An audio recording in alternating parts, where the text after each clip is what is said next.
Good morning, everyone. Thanks for joining us at 7 o'clock. I'm Tracey McCain. I'm Caitlin Nuclo. You're watching Eyewitness News here on the WAC. We appreciate that, and we do have a lot to talk about.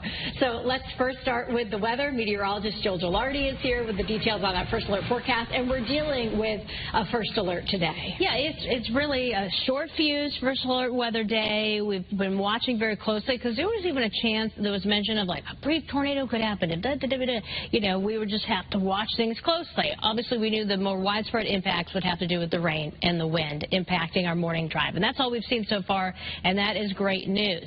So we've been monitoring radar trends. Where we've seen the steadiest and heaviest has been now focused across the eastern part of the state, but starting to also notice some new development back to our west. So let's check out the only live radar, and you can see where those pockets of development are occurring. While everything is slow to shift eastward, we have a lot of development that's been kind of moving in a north and northeasterly fashion. Let's kind of give you that tour again. New downpours have developed towards Benton.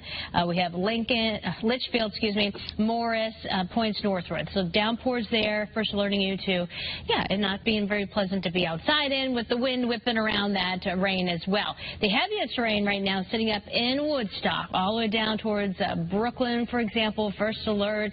That is going to be slowly exiting our state over the next couple of hours. New London, another little burst of some steadier, heavier rain has developed. Much lighter, though, back towards the west. So new data coming in shows by 8 o'clock, still some of the heaviest east, but maybe the worst of it out of the state by then. But a little flare-up possible still through 9. So that's why we have that threat for the active weather east until 9 o'clock. But improvements the rest of today, so getting into some brighter conditions. So as you head out the door, looking better out there with time. But yeah, still have to bring that umbrella with you. Watch out for those gusty winds, and know that we have some drier weather for later on today. We'll have an update now on traffic with Caitlin, and we've been warning folks about wet leaves traveling on those, and trying to stop them can be tricky. I know, very, very slick, slippery conditions. Those leaves have come down. We've had a lot of wind gusts bringing the leaves off the trees, and because it's wet, it's making for like the perfect combination for really just slick conditions out there. I was saying earlier this morning I was driving through on some of the back roads to work, and it was like a blanket of leaves covering the roadways, so that's a little tricky. Also a little tricky, some reduced visibility. We've got some wet road conditions. You can see the liquid on the lens here in Middletown. Same story here in Vernon, 84 east and westbound off the Hartford Turnpike. Here in Windsor, right on the Windsor Locks line, that camera's freezing up a little bit, but traffic volume light through this stretch. Checked in over at the airport as well. Things are on time there. Live look outside in Meriden along 691. A little sheen to the roadways. If you've got the windshield wipers on, get those headlights on. Other than that, though, no crashes or major incidents. Daytime construction work I do expect to pick up between about 8:30 and 9 o'clock. And then seeing some delays down through Fairfield County 95 southbound towards the George Washington Bridge. That's a check at your Connecticut Chevy First Alert traffic report driven by your Connecticut Chevy dealers. All right, we're following breaking news here in Hartford, and it could have an impact on your morning commute. A portion of Albany Avenue closed right now because of a crash. Pinpoint News Tracker showing you the area you'll want to avoid this morning as you're heading out, not far from the University of Hartford. Your reporter Anna Stansfield is there now. Anna, how have things changed in the last few hours? Well, Tracey, Caitlin, good morning. Still here, investigators releasing very little details, but since we were last live about 20 minutes ago, we're meeting a little bit of a less active scene here on air. We just missed folks with the medical examiner's office. They just came in and left. Also, fire crews have left at this point. A tow truck also just minutes ago left with that first vehicle that we've been showing you all morning long, the one that if you've been watching us looks like it was charred. A tow truck just left with that vehicle, but there still does remain, which we're zooming in on right now. You can see on your screen a second vehicle here. Fire crews did place a sheet over it. You can see it there off in the grassy embankment off of the road here. Again, investigators, as they continue to look for evidence here, asking anyone to avoid this area of Albany Avenue, again closed between Mark Twain Drive and Homestead Avenue. And we've got a lot of questions that we have out to investigators right now in terms of how many people were involved in this crash, what do injuries look like, all information that we're working to gather you and have been working throughout the morning to bring you. And of course, as soon as we get those very latest details, we'll bring them to you first, both on air and online. For now, though, I'm your reporter in Hartford, Anna Stansfield, Channel 3 Eyewitness News. All right, Anna, thank you. Today is a first alert weather day. Rain and wind moving across the state, and it could have an impact on your drive to work or at the bus stop. Yeah, we have team coverage of this morning. Your reporter Taylor Knight live in the weather tracker. Taylor, how are the roads looking right now? Where are you? Well, right now we're on 395 north approaching Danielson and Killingly, and we've been in this sort of consistent downpour for about the last 30 minutes. I'll give you a live look right out the front of the car here. You can see the rain just pounding down on the windshield. The windshield wipers are going, but it is still difficult to see this morning. This is some of the heaviest rain we've seen so far. The road obviously soaks, the water spraying off of the cars as they pass us. And with how heavy it's coming down, it's difficult to see the lane markers on the roads as you're driving. The other factor out here, of course, is that wind. Very windy out here this morning. The car's just been moving around all morning in that wind. So hold on tight and be aware of that as you head to school or work this morning. And you'll definitely want to grab that rain jacket. The umbrella might not work because of how windy it is out here.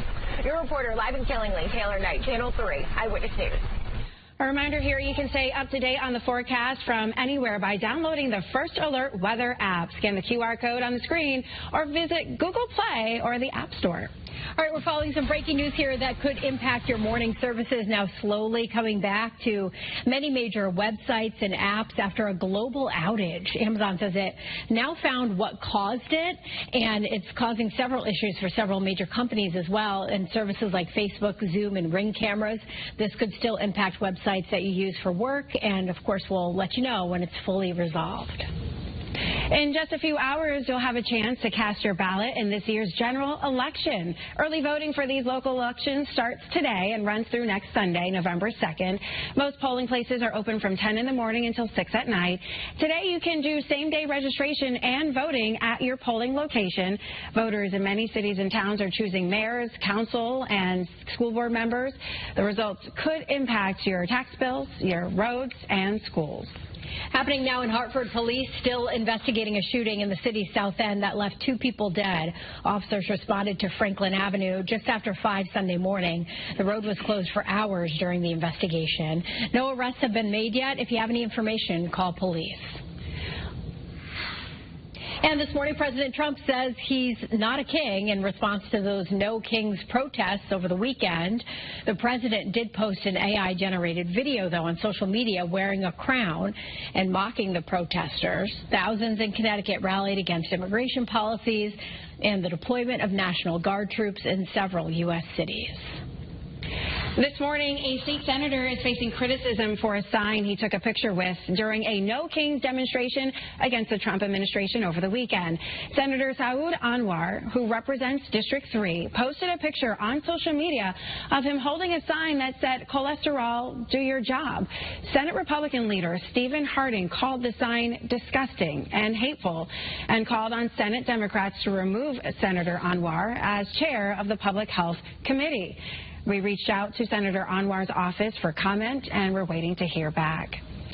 Today, a man is expected in court to face charges related to a road rage incident spanning 3 towns. State police say the suspect is accused of firing gunshots at another car on 384 in Bolton. Investigators believe it started as a domestic violence situation in East Hartford. The suspect was taken to a hospital for possible minor injuries. No one else was hurt. Right now in Suffield, the investigation continues into a lawnmower accident that left a man with serious injuries. Pinpoint News Tracker showing you where it happened on Thompsonville Road. Police say the victim was found on the ground with an overturned mower on top of him Saturday afternoon. He was taken to the hospital in critical condition. Well, this morning, the Department of Children and Families says the mother accused of murdering her daughter misled them during an investigation into the child's well-being. A DCF report shows the agency tried to conduct a video call with Jacqueline Torres earlier in the year after she was pulled out of the New Britain School District. The agency says the mother had a different child pretend to be her on the call. DCF says it was involved with the family for Jacqueline's entire life because she was born in a detention center. The agency never received any reports of abuse. This morning, the New Britain community is trying to heal after Jacqueline's remains were found behind an abandoned house. A memorial car ride was held in her honor Friday evening. Organizers wanted to show support and call for justice.